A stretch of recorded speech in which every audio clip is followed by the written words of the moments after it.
नवी मुंबईत झोपडीधारकांना त्यांच्या हक्काचं घर मिळणार आहे.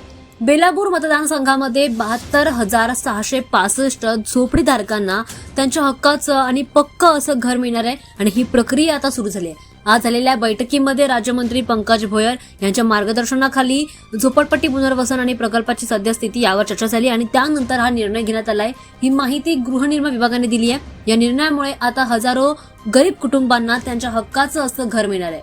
यामध्ये 2000च्या आधीच्या झोपडीधारकांना मोफत मालकी हक्क मिळणार आहे आणि सन 2000 ते 2000 नंतरच्या झोपडीधारकांना 2,50,000 रुपये भरून त्यांच्या घराचा मालकी हक्क त्यांना मिळणार आहे. ही बैठकीमध्ये निश्चित झालेला आहे. दरम्यान शिवाजीनगर परिसरामध्ये सर्वेक्षणाचा GBR टप्पा 3% पूर्ण काम झालेलं आहे असं देखील म्हटलं जातंय. लवकरच नेहरू बेलापूर CBD भागातील रमाबाई आंबेडकर नगर, संभाजीनगर, बोनसरी आणि तुर्भे येथील झोपडी भाग अशा सर्वच भागांमध्ये सर्वेक्षण आयोग आणि बायोमेट्रिक्स प्रक्रिया देखील सुरू झाली आहे. बैठकीमध्ये राज्यमंत्री पंकज भोयर आणि आमदार मंदा म्हात्रे यांनी संबंधित अधिकाऱ्यांना कामाला गती देण्याचे स्पष्ट निर्देश देखील दिलेत.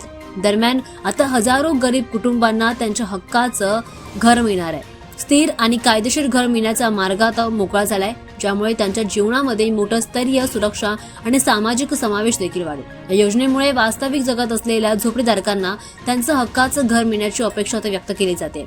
झोपडपट्टी पुनर्वसन योजना ही शासन तत्वावर चालणारी प्रक्रिया असून यासाठी सरकारी सर्वेक्षण आणि पात्रता तपासणी आणि त्यानंतरच घरनिर्माण क्रमानुसार ही कामं केली जातील.